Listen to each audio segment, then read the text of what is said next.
اس لیے کہ ایک 6ٹھی کلاس کا اسٹوڈنٹ ہے اور اس کے اندر شوق آ گیا ہے. کیا شوق ہے؟ کہ میں ٹیچر بن جاؤں. ٹیچر بن کے میں 7ویں کلاس کے بچوں کو پڑھاؤں. لیکن بچے کے اندر شوق ہے، لیکن جب تک اسے خود کچھ نہیں آتا وہ کسی کو کیا سکھائے گا؟ وہ کھڑا تو ہو ہی جائے گا لیکن وہ پڑھا نہیں سکے گا. امثال میں لکھا ہے یہ بھی اچھا نہیں کہ روح علم سے خالی ہو. اور آج ہم سیمینار میں آئے ہیں اور سیمینار کا مطلب بھی یہی ہے کہ اعلیٰ قسم کے لوگوں کو اعلیٰ قسم کے ٹیچر پڑھائیں. پڑھانا کسی کے ذہن نشین کروانا، اور ذہن نشین کا مطلب ہے کند کرنا. کند کرنے کا طریقہ چھینی اور ہتھوڑے کے ساتھ ہوتا ہے.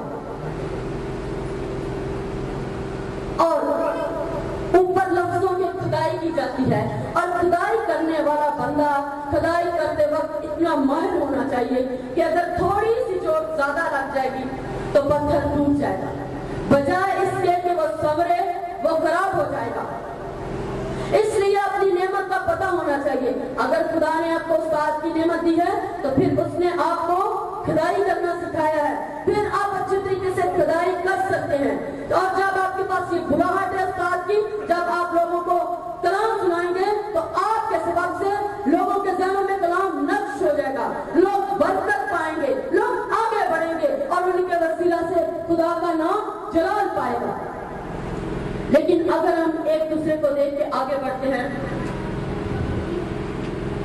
کہ یہ بہن یا وہ بہن خدمت کر رہی ہے تو میں بھی خدمت کروں، ایسا نہیں ہو سکتا. کیونکہ کلام میں لکھا ہے نہ صرف راضی شمال سے، نہ مشرق سے، نہ مغرب سے، بلکہ خدا کی طرف سے ہے.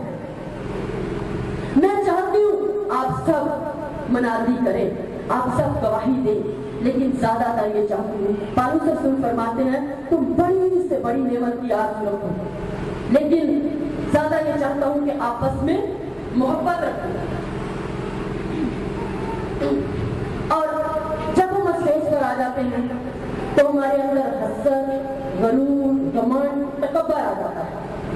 اور اس کے بارے میں لکھا ہے کلام میں کہ اس طرح کا غرور اور گھمنڈ اچھا نہیں. اور خدمت کرنے والے بندے کا مزاج یسوع مسیح جیسا ہونا چاہیے. یسوع مسیح نے فرمایا جو میری خدمت کرے گا باپ اس کی عزت کرے گا، اور جہاں میں رہتا ہوں میرا خادم بھی ہوگا. اور پھر اگر ہم خداوند کی مرضی کو، خداوند کی بلاہٹ کو پہچان جائیں گے تو ہم کامیاب خدمت کر سکتے ہیں.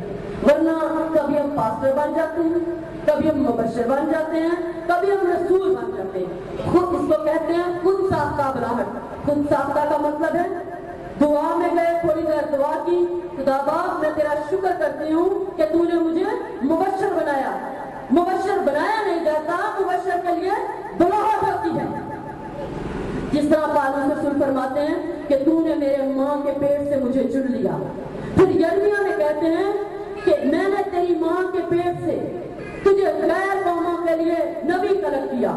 تو اٹھائے، تو تعمیر کرے، تو گرائے اور کھڑا کرے. ہمیں اپنی بلاہٹ کو پہچاننا ہے جو ماں کے پیٹ سے، ہمارے پیدا ہونے سے پہلے جو خدا نے ہمارے لیے خدمت یا کام خدا نے ہمارے لیے تیار کیے، جو بلاہٹ دی ہے. پھر ہم افسیوں میں دیکھتے ہیں اس نے وہ نیک کام جو ہمارے پیدا ہونے سے پہلے ہمارے لیے تیار کرنے کیے ہیں، وہ کام ہمیں کرنے ہیں.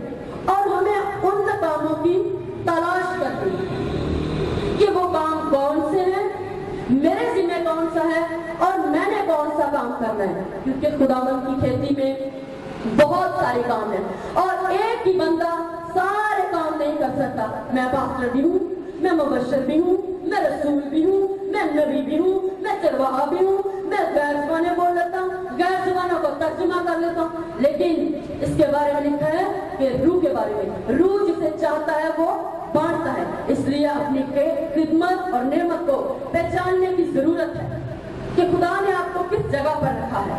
ہو سکتا ہے ایک بندے کے پاس ایک سے زیادہ نعمتیں اور خدمتیں بھی ہو سکتی ہیں.